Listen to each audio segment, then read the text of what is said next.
Today we can maybe talk about the relationship of the mind to consciousness.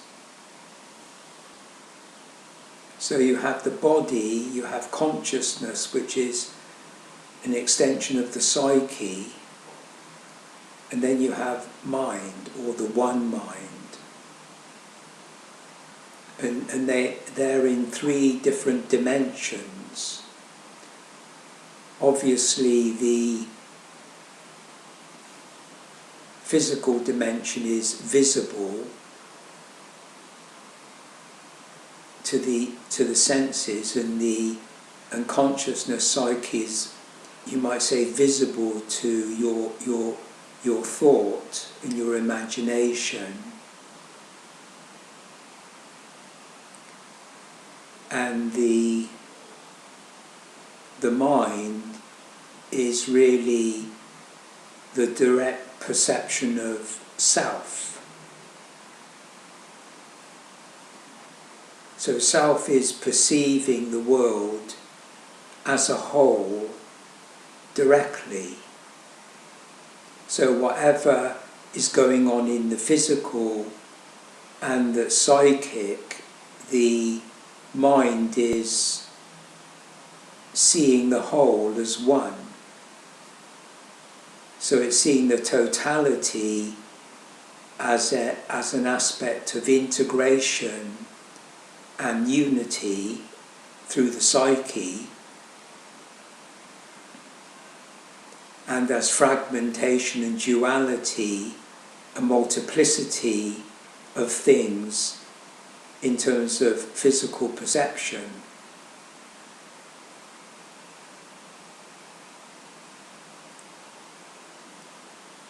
And when they're going on all at the same time, as I'm sitting here now, I'm not making a distinction between what I'm seeing physically when I'm talking right now, obviously using my consciousness and my thought, but all I'm aware of literally is speaking, because I'm not thinking and speaking, I'm simply speaking directly out of my consciousness.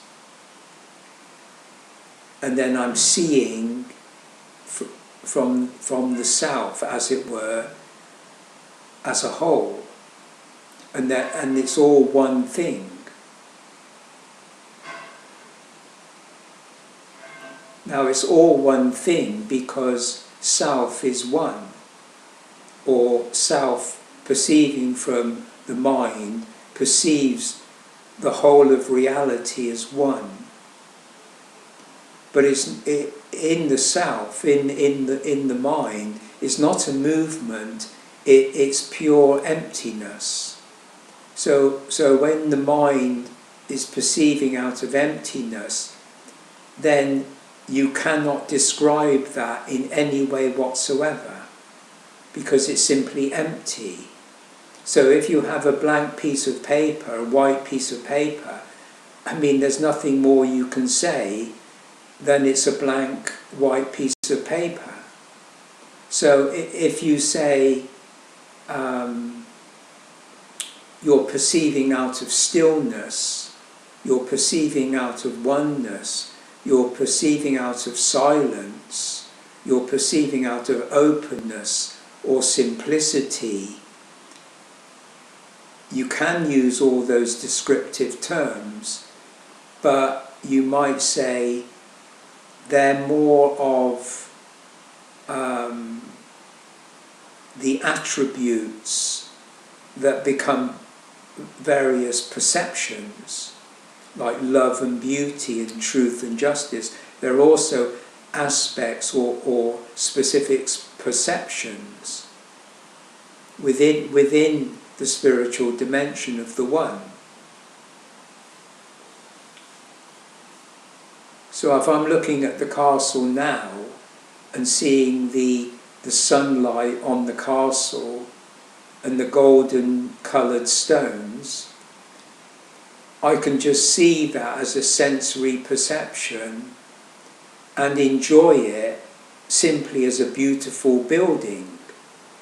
But when I'm experiencing that as a beautiful building, so I'm saying a beautiful building using language from my consciousness, and I'm seeing the golden light on the castle with my sensory perceptions, my eyes, and the beauty is part of the spiritual perception, seeing that the whole psychophysical reality as a beautiful experience or a beautiful perception.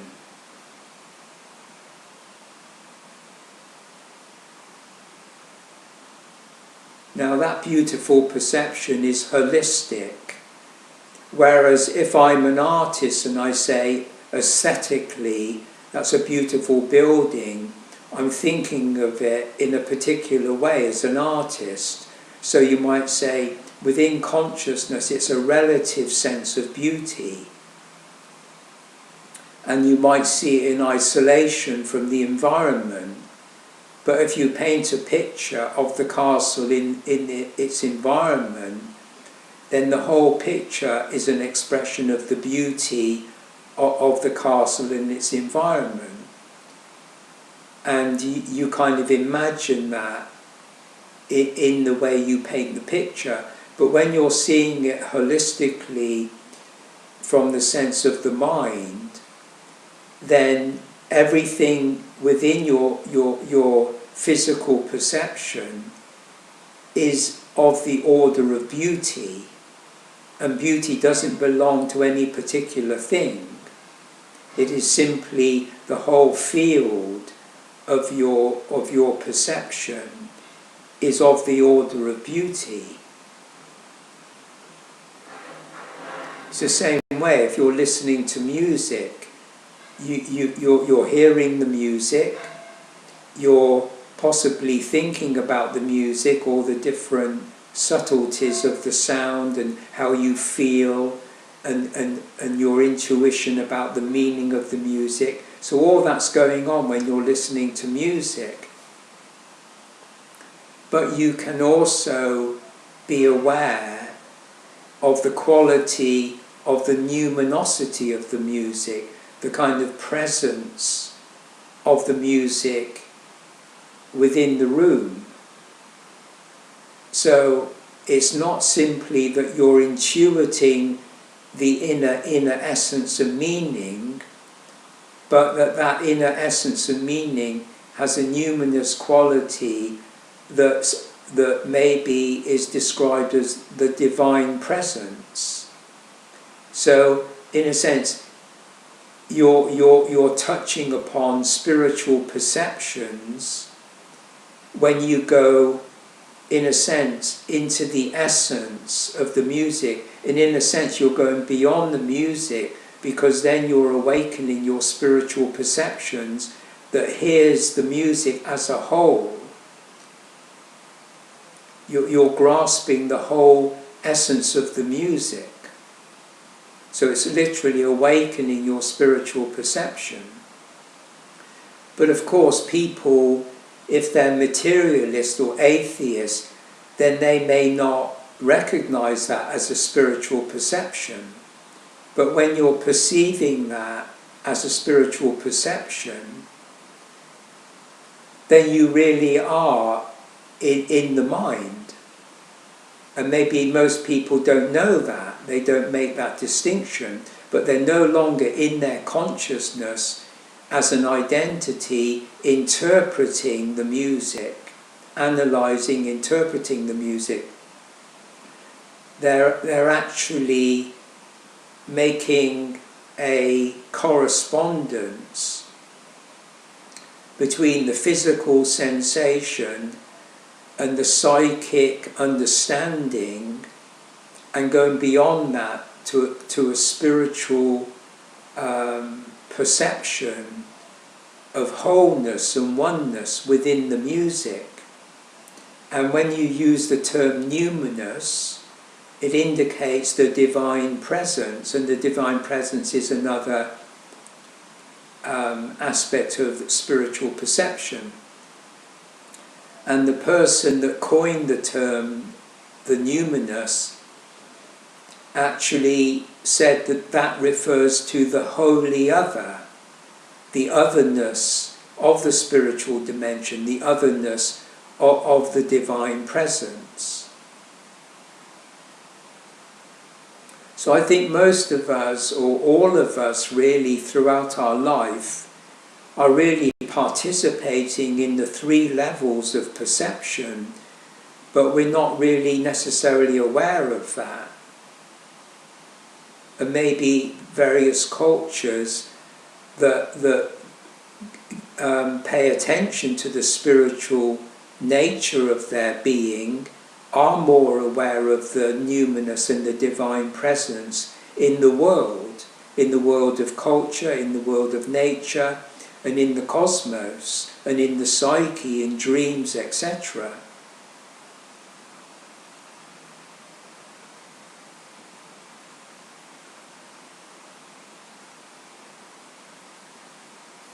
So my interest really is in the way that we can live our life in say, the West, in Europe, with a secular society, a non-religious society, a scientific materialist society, and have no contact with religion in your life, and yet you're still being spiritual in essence.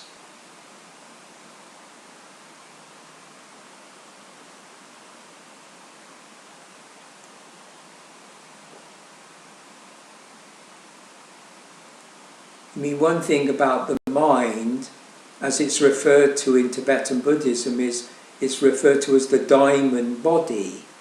So you think of the crystal clear light of the diamond body, or the clear light of the one mind. So it makes things lucid and clear.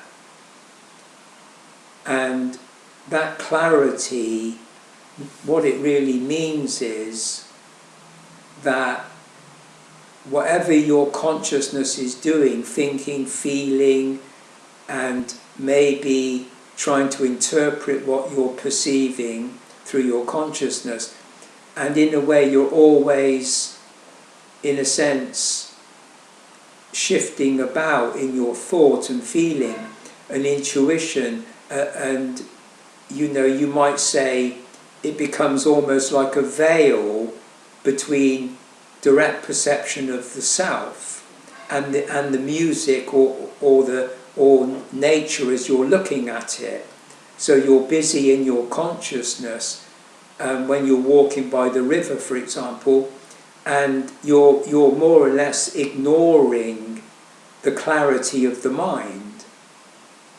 And you may be worried about something, or you may be just interested in looking at the birds or looking at the plants, and your mind's caught up in that. And now and then maybe you will see things directly and take that for granted and not refer to that as self-perception or self-awareness or the clarity of the one mind. So as you're, say you're an ornithologist and you study birds and you're walking along the river looking at the various birds, so you have the identity of an ornithologist and you're thinking like an ornithologist, you're interpreting, you're naming things, giving a descriptive knowledge of them, and you're just being yourself in terms of your identity. And then now and then you're yourself. You're no longer perceiving the world as an ornithologist in your consciousness, but you're perceiving, say, the beauty of the water or the beauty of the sound of the bird. But you're not making that distinction between self and identity. So you're simply the ornithologist sensing the numinous, or using a spiritual perception. But again, philosophically or even psychologically, you're not aware that you're using a completely different perception.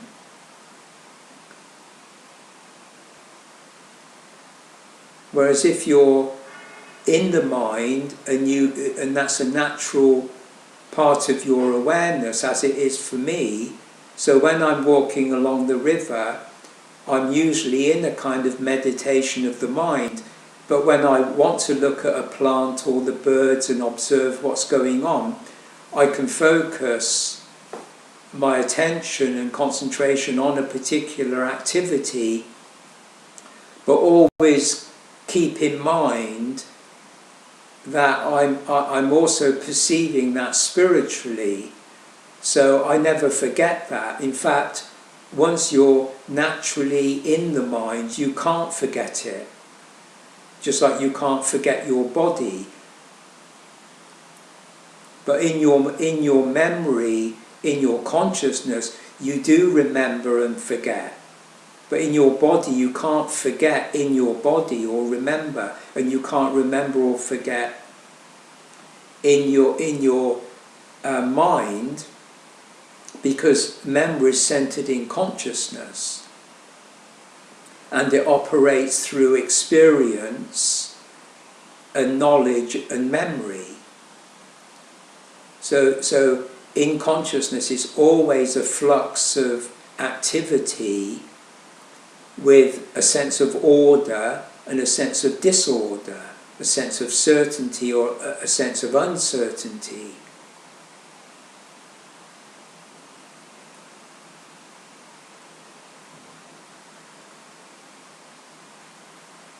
So if you're in conversation with someone and you don't quite understand what they're trying to say, what they feel and what they're trying to communicate, and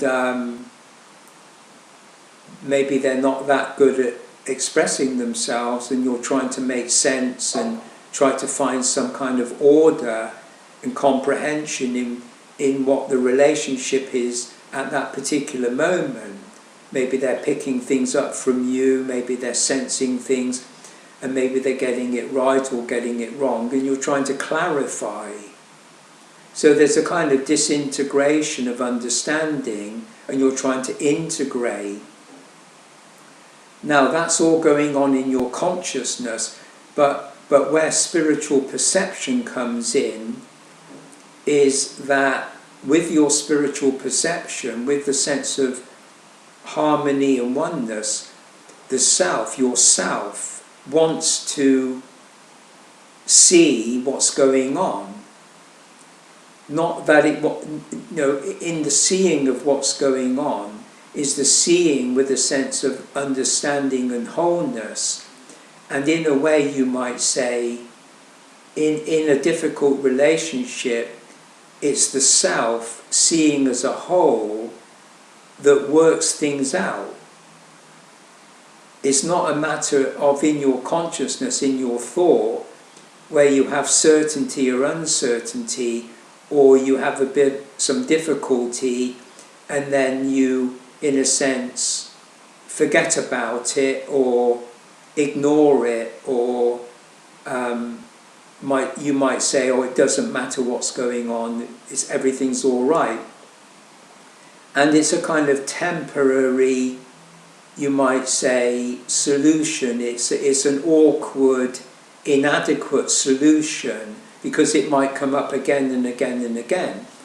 But if you're perceiving it as a whole, and you listen and understand, and you work it out as a whole, then the two people will feel that in the end it's more important that you have an understanding that in a sense shifts the problem to another level. So in a sense, what you're doing at that moment is you're clarifying the situation by raising it to the spiritual level of understanding, and in a sense realizing that the problem, the disturbance, the difficulty in consciousness can't be resolved by more analysis, by more oscillation between certainty and uncertainty, or clarity and unclarity. And I think that's really the essence of the psychological problem, that any psychological problem within consciousness actually can never be resolved, because it works on the opposites, good and evil, right and wrong, pleasure and pain, and there is no resolution. So two people with understanding, with spiritual insight into that fact that the psychological nature of consciousness can never be resolved through consciousness itself. So one identity arguing with another identity that is conditioned by that psychology. So I'm angry and then you're angry, and that reality of two identities, two aspects of consciousness arguing and ignoring, you might say, the level of self and understanding and compassion, etc., then you're just locked in that kind of friction in consciousness, and you're really identified with that problem. And that is really self-deception, because self has nothing to do with consciousness.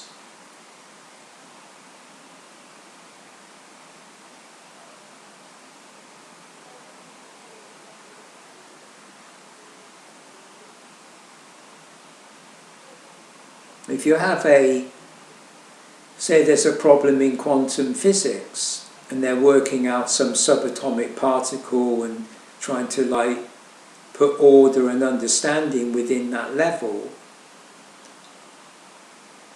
then there's always the idea that even if you understand that particular thing, there's another thing that you don't understand. And so the inquiry into the mathematics and the physics of matter and energy is endless. I mean, the physical universe is infinite, as they say, and so you could say that the mathematical problems are infinite, and you could say that that's going on within consciousness as language and mathematics, and you could say the same with feeling and the nervous system and thought and knowledge. That psychological aspect is also infinite. I mean, you can go to therapy for 10, 20 years and just analyze 2, 3, 4 hours a week, which costs a lot of money as well. But I mean, that's what people do, and they can be thinking all their life about continual habits and problems that they've got, and they're unable to translate from being identified in consciousness to the spiritual dimension, where they could get clarity and understanding and insight into the fact that there is no ultimate solution. Whether it's a simple problem or a very complex problem, there is actually no solution. It's simply that you remember and you forget.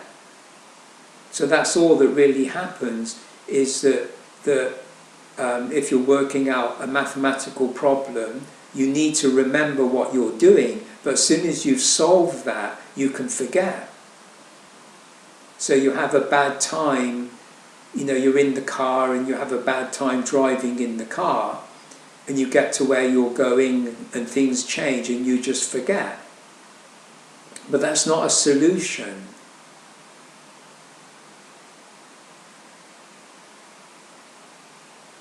The only way to solve the psychological problems of consciousness is to translate from consciousness into the oneness of the spiritual dimension.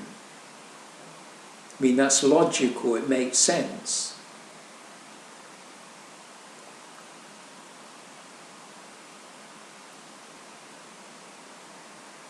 If you're in a relationship and the other person is habitually say, disturbed or arguing or irritable about a certain point in behaviour, maybe they find that you cause them to be irritable and to be argumentative, etc., and maybe even to become paranoid. And you realise that maybe there's some truth in it, but not enough to explain the other person's irrational behaviour and their habitual assertion that maybe you're doing it deliberately or whatever. Now, if you're in the mind and you're perceiving that other person that you care for, that you're living with, and you're perceiving them out of compassion or understanding or wholeness or oneness, then the only thing to do is just to stay with it. All you can do is actually stay with it, because there would be no point talking that person out of that situation. Because even if you said quieten down and take it easy and let's talk it over, and so you'll feel better later on, all of that, but it will come up again and again and again. And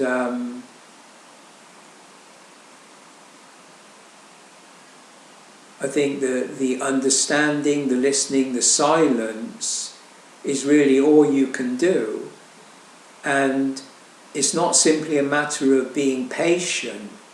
If you're patient or tolerant, you put up with somebody and you bear with them, and because you care about them. Like a child, if the child's very upset, you obviously realise that the child maybe is out of control, they don't really understand the effect they're having, etc.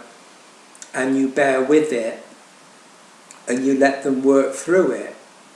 And I think that's the thing to do, is realise the other person's living their life, the other person's problem is real to them, and they may be confused about how to deal with it.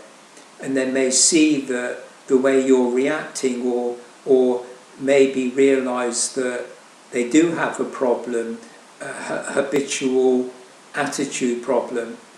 And I think the only thing to do is allow that other person to work through it. That's their life, that is what they are. And even the fact that they may be projecting and distorting your role in the relationship, I think that the best thing to do is simply not add fuel to the fire.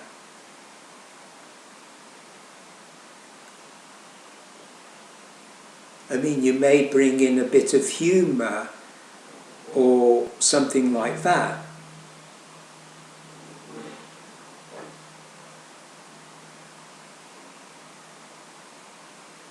But in self, the one where there's freedom, it's not freedom from anything, it's just a sense of being free. And that freedom doesn't make you indifferent to the world's problems. It doesn't make you callous. It doesn't separate you from the world's problems, from what's going on in consciousness, what's going on in the field of knowledge, in the field of experience and culture. But in a sense, it's not really a matter of whether you're interested or not. I mean, I'm not interested in watching the news. I never watch the news. I know nothing about political news, as it were. But I'm not insensitive to what is going on in the world, even though I don't know the details. But I know enough about human behaviour that it basically remains the same over hundreds of years. So I don't have to know what's going on, say, in London, which is 50 miles away. I don't have to know what's going on in the streets of London, what's going on in Parliament and big business and all of that, because basically I do know what's going on. There will always be corruption and deception, etc. But I may not be interested in the news, I may not be interested in all the kind of psychological, social details.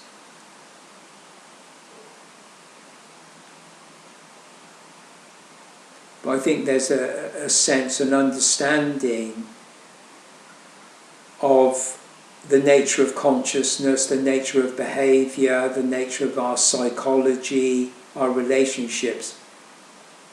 And I try to deal with things on an everyday level where I live. I don't like to think about the rest of the world in terms of information.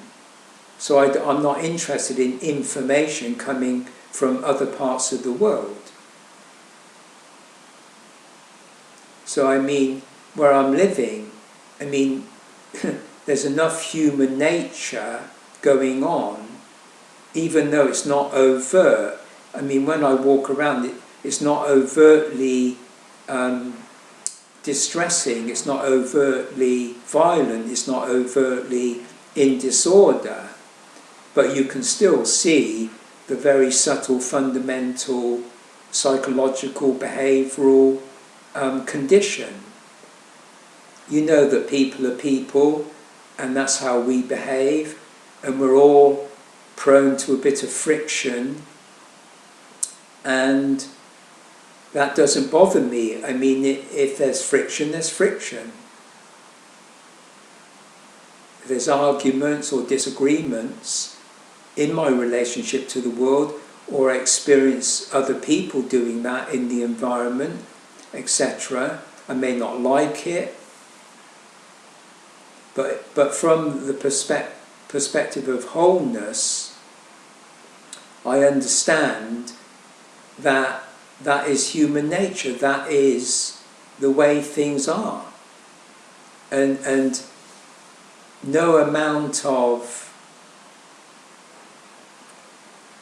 psychological analysis or sociology or anything like that will solve that problem. It's too subtle and complex. People do their best to relate to other people with a sense of order. So I think that's the fundamental thing, that you have what you call law and order, literally law and order. So when you're walking around outside in society, you know, people basically behave themselves. And that's good enough for me. I don't expect things to be perfect. I don't believe in religious ideals of paradise or religious political ideologies of utopia, you know, etc. And maybe scientific ideas of genetic engineering, where they're going to kind of cleanse the genetic code and purify the negative mutations and extend our life indefinitely, etc., etc. I mean, people can do what they like, but no, I think taking the rough with the smooth, and you take a walk down the river and you get mud on your shoes, or you know, go to shopping and you might break something, or there'd be a slight misunderstanding in the shop. People are in different moods, they feel differently, and I don't think of who's causing that. So if I go to the counter and somebody mishears what I'm saying, and there's a misunderstanding and someone's a bit irritable, or maybe I get irritable, I mean, so what? I mean, that's just the world. It's not an issue. It's the same way. I mean, I publish my books.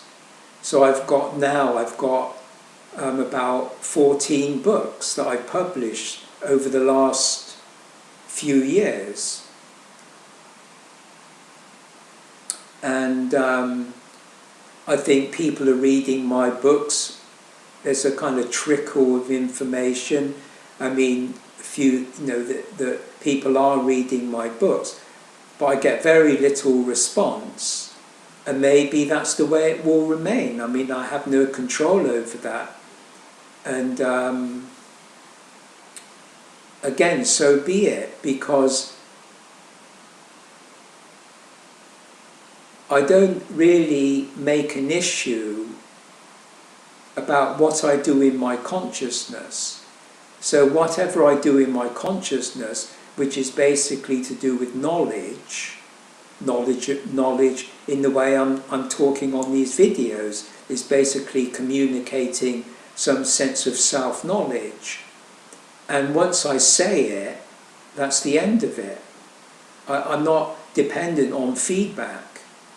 So people read my books, and if they don't respond, then I'm not concerned about the repercussions of what I do in my consciousness. As I say, if I psychologically disturb someone or bother someone, then either it's immediately understood in the sense of that I can say, I apologise, I'm sorry, etc. And I'm not waiting for another, I mean, that's enough for me, that's all I'm going to do. I'm not going to waste my time in a kind of argument where there's no understanding on an everyday level. So if I get into a state of insecurity, for example, and I'm feeling quite deeply insecure for a number of days, and maybe I don't even know what the cause is. And I think psychologically in consciousness, I think it's impossible to go to the root of what actually is a psychological problem in consciousness. Because if you take the layers away of, say, feeling in your life you're a bit unhappy, you're uncertain, you feel a bit anxiety, then on a deeper level you feel insecure, you feel fear, and then on a deeper level maybe you feel psychotic, suicidal, etc. And I'm saying that if you go deeper than that to a completely non-verbal level, and you're feeling very deep disturbances within yourself psychophysically, I'm saying that it's beyond analysis. It's a fact of the organism, and what's causing that fact, I don't think it's a cause that can be analysed. I don't think it's reducible to words. I don't think it's reducible to any form of psychological knowledge. So I accept within my organism there are factors of disturbance that are simply facts.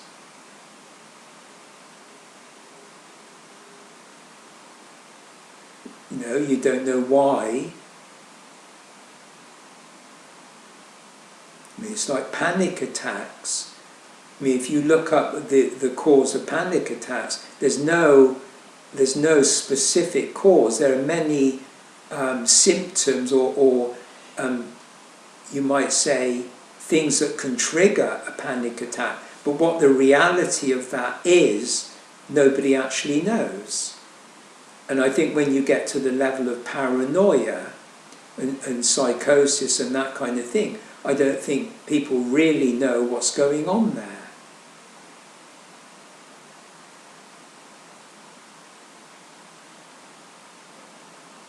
So from the perspective of the mind, I can see what's going on in my body and what's going on in my psyche consciousness. I can just see it and learn to just go with whatever crisis comes up in the world around me or within my body and within my psyche.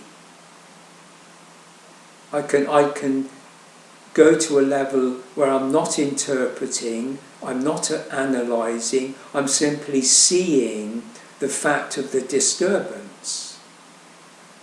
It's the same way, if physically you suddenly get ill and you don't know what it is and you go to the doctor, they diagnose you, but you live with the fact of whatever that is before you actually knew what it was. So because you don't know what it is that's disturbing you, then you're in a panic and you want an answer, you want to know. And as soon as you know, it has a context and the doctor can give you an idea that you've got a problem and we can help to solve that problem.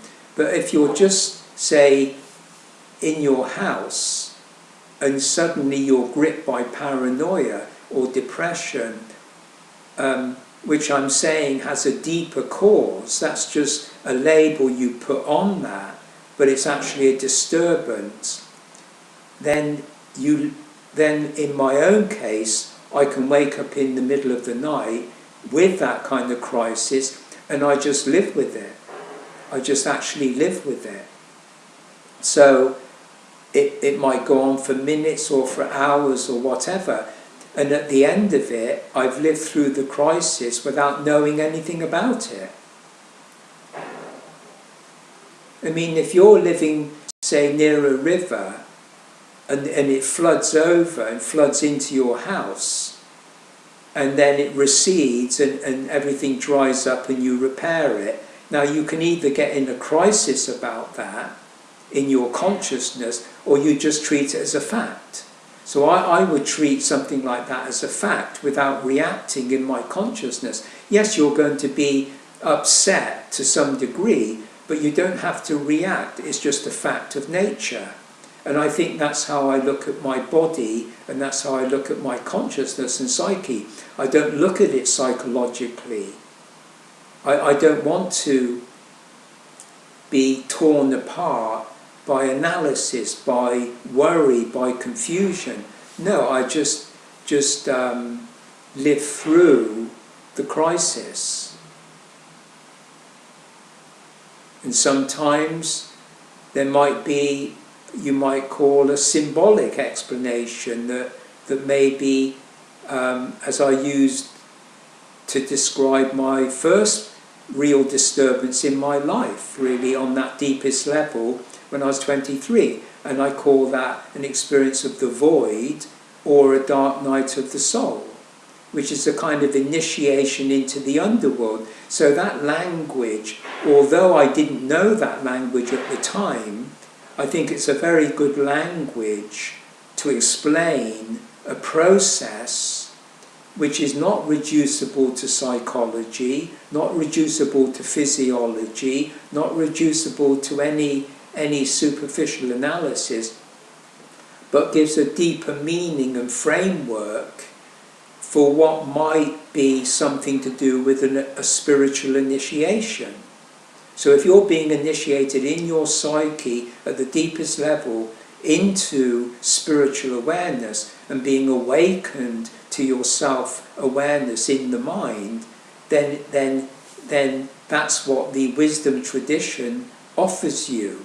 It offers you a way of understanding deeper level processes that the conscious mind of the psychologist, the conscious mind of the philosopher and the scientists and sociologists, they don't touch that. They ignore that. They think it's a matter of superstition.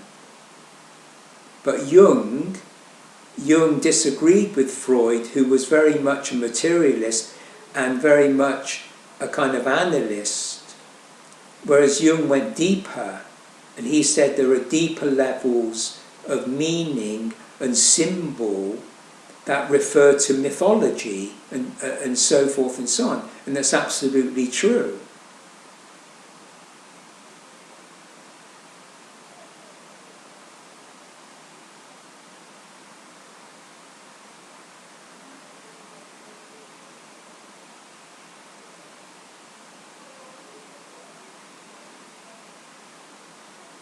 So whenever you're getting an insight into your own nature that is, you might say, deeper than psychology,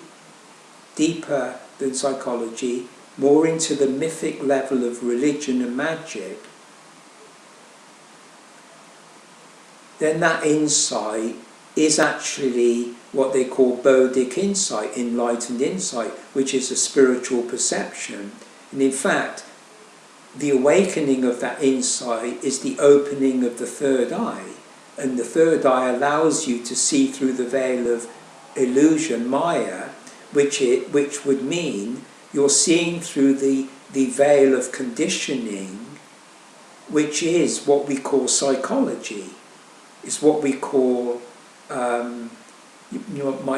might call the more conscious side of our behaviour.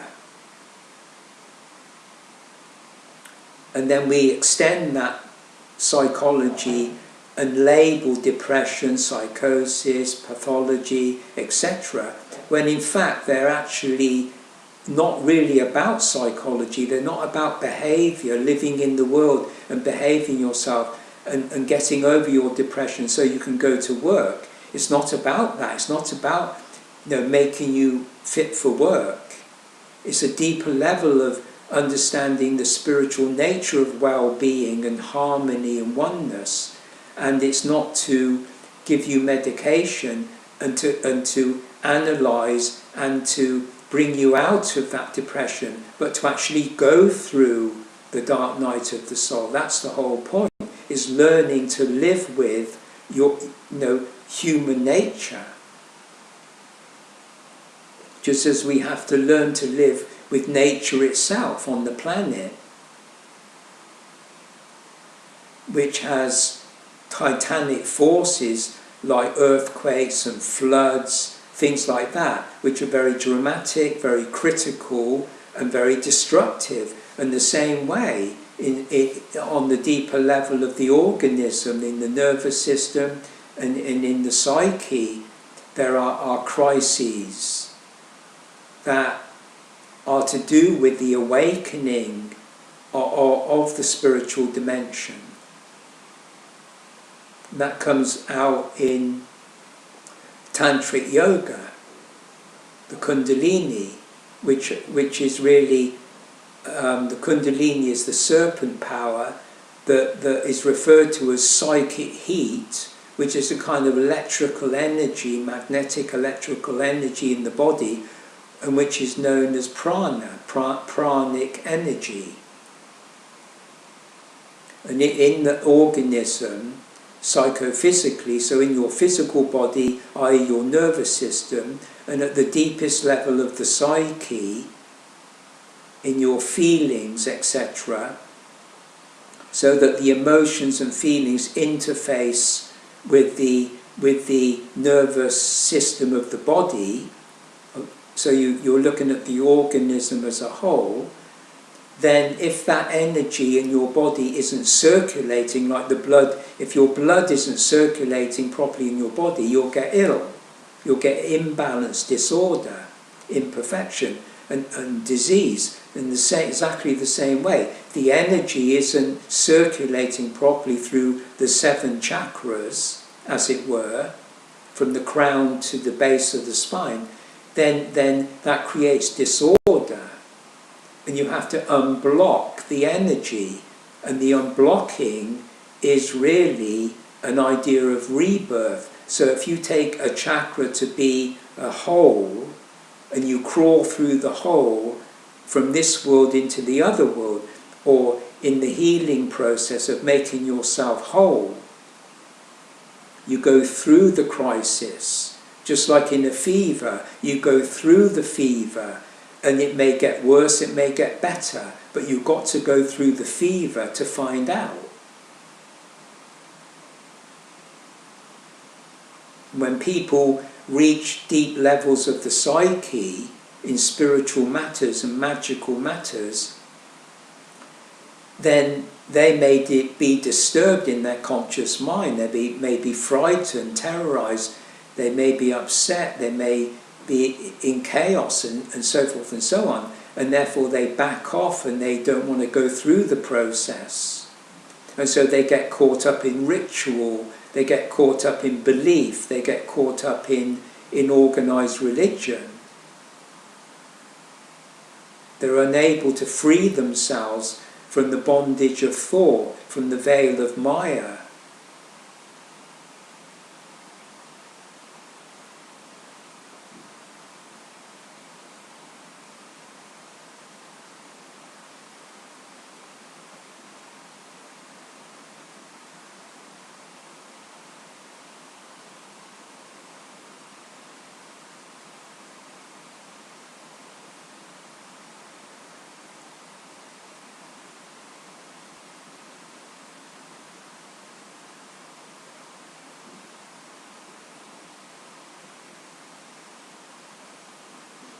You know, from a spiritual point of view, as far as I'm concerned, there's no easy way to explain what I'm talking about.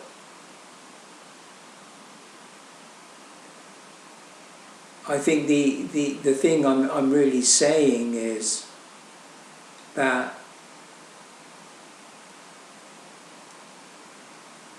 you can make a distinction between the three levels, each one operating differently, and experiencing, one might say, the three different levels in potential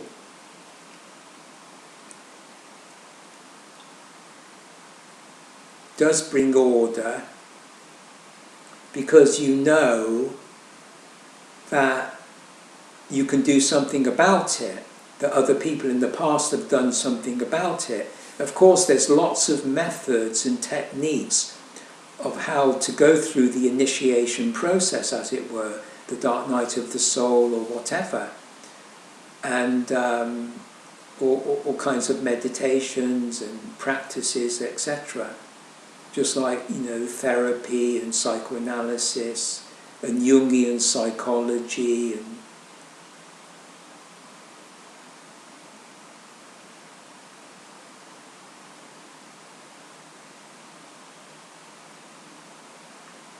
so really it's a matter, I think, of speaking directly from one person to another, as it were, and saying, well, look, you know, you either face the facts of what's actually going on, or you don't. So it's not a matter of psychology, it's not a matter of belief in any practice or meditation or anything like that, what the conscious mind cooks up and what you think about. No, it's a living reality. What Jung calls the symbolic life, of living with the symbol, living with the mythology, is really living with the crisis at the level where the symbolic and mythic language is applicable. So when you read the Book of the Dead in Tibet or in Egypt, whoever wrote those books, they're describing real processes. They're actually real processes.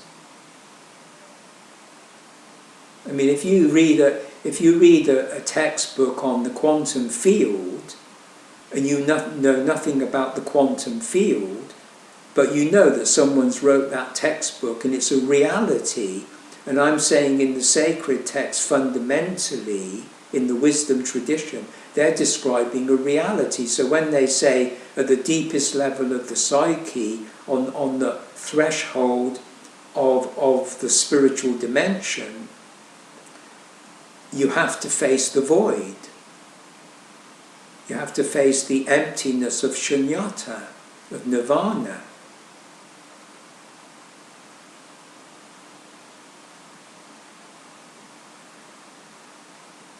And if you awaken deeper energies, then you have to face the Kundalini, the serpent power. You have to face what Rudolf Otto, who coined the term the numinous, the divine presence, I mean, he referred to the holy other, the spiritual dimension, or the Godhead, as the mysterium tremendum.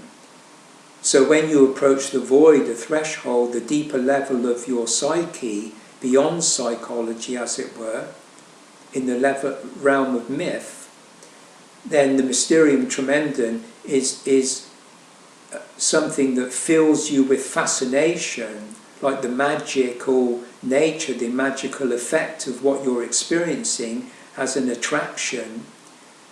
Then there's a sense of awe, because it's a power, an energy that really threatens you. It's much more powerful, it's awesome, it's something that you may not be able to deal with or know how to deal with. And then the final thing is that it fills you with terror. So of course the Kundalini serpent, the cobra, the dragon, of course, is an emblem of terror. I mean, in the Bible you've got Satan, who's the dragon, or the serpent, because he's the terrible one, he's the evil one.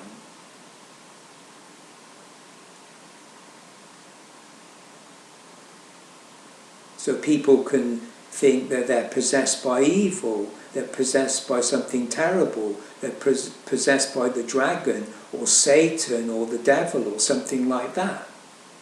You get very paranoid and psychotic and insecure, etc. But that's all human nature. That's more of human nature than the superficial psychology of the psychologists and the analysts and the psychiatrists. That's kind of superficial psychology, in the sense of it's simply, something that can be repaired so that you get on in the world and you carry out the orders of society. I mean, you go to the doctor so you can get up in the morning and go to work, carry on and function in society. But those people that question society, question religion, question politics, question science, and want to go into the deeper spiritual, magical, occult way of life, or what Jung called the symbolic life, then you have to live with the facts of human nature in a much more basic way, a much more natural way, because these are very primal forces.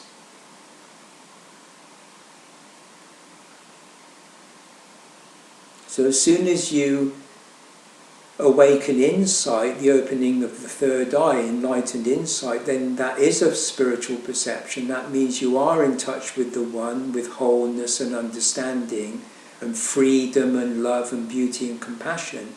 So yes, you begin to have compassion for what they call in Buddhism the sorrow of mankind, the sorrow, the pain, the wound at that level, the terrible, the evil, the negative is the wound. It's a primal wound. And the healing of the wound is the living through that wound. You have to live with it. You can't dissect it. You can't analyze it. I mean, if you go into the woods and there's a wild animal, a dangerous animal, it's no good thinking about it. That fact is confronting you. Or if there's a flood, you've got to deal with the actual fact. But in our consciousness, analytically, in our memory, in our conditioning, we get very confused, we get very disturbed and frightened and uncertain, insecure, when we deal with these deep level functionings in our organism that have to do with the awakening of deeper levels of perception, the opening of the third eye, or the opening of the doors of perception. And in the West, basically, in a secular material society, those doors are closed. I mean, the occult is a closed door. The occult means concealed and hidden, and the word occult, you might say, has been invented almost by the religious mind, the Christian mind, that says on the door where you engrave the word occult, inside that is the lair of the dragon. That's where Satan lives, that's where evil is. And you've got to block it out. And so what do they say at the end of the Bible in Revelation? That Jesus cast the dragon into the pit, or into the hellfire, and get rid of it, rather than living with it, understanding the dragon in yourself, understanding the evil in yourself, understanding the paranoia, understanding the ignorance, the profound ignorance of these deeper level processes that are labelled occult. The occult means concealed, hidden. It's a secret knowledge, a secret doctrine.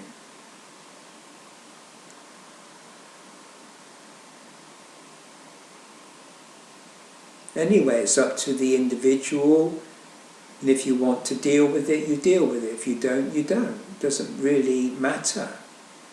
It's a choice. You can I mean, people they deliberately go to parts of the world where there are dangerous animals and wildlife and things like that. I'm not particularly interested in that. I wouldn't go out of my way to go to places where there's wild animals in the sense of dangerous animals. I'm not particularly attracted to that. But I am attracted to the dangerous within myself, the dangerous knowledge or understanding that open the doors of perception. But that doesn't mean to say there are things I won't do. There are things that other people find easy, like out of the body experiences and astral travel. I've never done that. I'm actually frightened of doing that. But that doesn't bother me. I'm not really interested in altered states of mind or levels of meditation, because that's not how I see the spiritual working. I don't see the spiritual working in that way. But for some people, they are attracted to astral travel. I don't know what they get out of it. I don't know what they're looking for. It's a special study, like people study the paranormal, parapsychology. I'm not interested in that. Yes, I'm interested at a distance, and I've studied that in depth. But I'm not. That's not what I'm studying myself. Although I've studied synchronicities with symbolic and mythical meaning in the Jungian sense. So no, I mean, the word danger, the word terrible, doesn't bother me.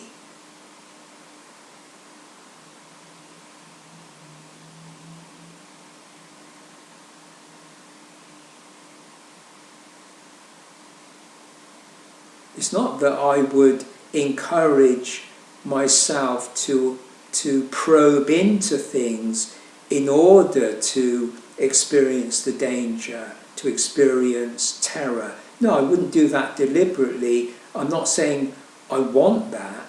I'm just saying that if it's a natural fact of the organism and it's part of a process and it's part of your natural way of looking at life, then yes. And sometimes I can deal with it all right, other times I can't. But I don't judge myself or condemn myself because I can't deal with certain things that do frighten me. And so what? I deal with things as they come along and do my best to study and to probe into things, as it were, when they're occurring. And if I can't deal with it, I can't deal with it. I don't have any end result. There's no kind of goal or end result, because I'm already anyway awakened in the mind. But I'm awakened in the mind, and yet consciousness itself, in terms of processes, organically and very deep processes, symbolically, they're still going on. I'm still working through certain levels of initiation, as it were. I don't know why, I don't know always why.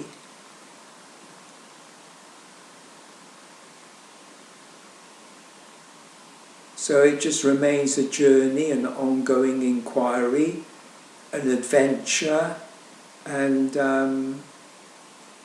I think that the point of physical death is like, you could say it's a black door with the red inscription of the occult. So you got a black door with the occult written on it in blood, as it were. Now it's interesting as I say that, because when you go into the underworld in the Egyptian model, when you go into the underworld, that's symbolized by the sun setting. So the sun setting, now Set is the evil serpent. So he's Satan, he's the devil, he's the evil one. And when you approach the door into the underworld where the sun sets, it's actually a black door in a black wall. There's a circular wall that's jet black.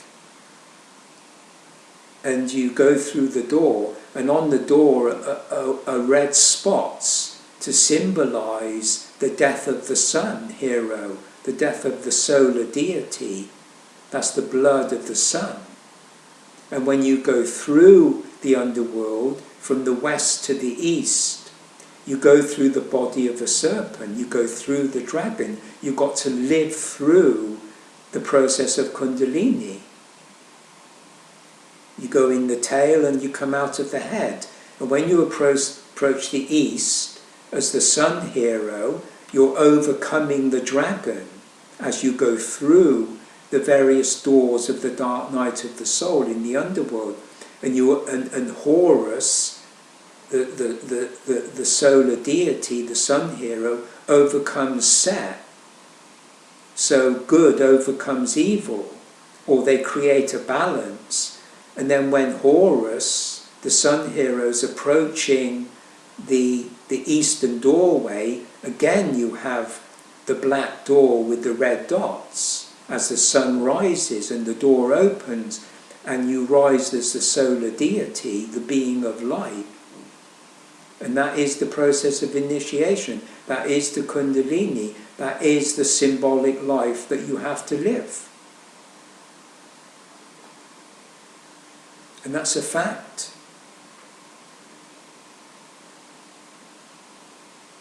So even if you're awakened in your mind, even if you have self-awareness, you've still got to process the human drama, process your karma, process your character, your personality, your identity as a culturally conditioned person. So you carry within you the culture of your ancestors. You carry with you the whole process of initiation, whether you like it or not. And you can keep the door sealed, the occult door sealed, but often that occult door that's sealed on the world stage where we're all acting out our personas in our conscious mind, that can become a trapdoor. So if the trapdoor opens, you go right down into the pit. These are all symbols of what we're doing. These are all symbols of escape and evasion, of pretense, and putting on the mask of tragedy and comedy. The evasion, the deception of pretending there's nothing wrong, pretending that we're simply an identity and we control and manipulate the world to suit ourselves, as the scientist, the politician, the religious person, all trying to gain territory, possession, control, authority, etc. But on the deeper level, all of that is rather superficial. All of that is a kind of pseudo-drama. It's make-believe. And as I say, it's a tragedy and a comedy.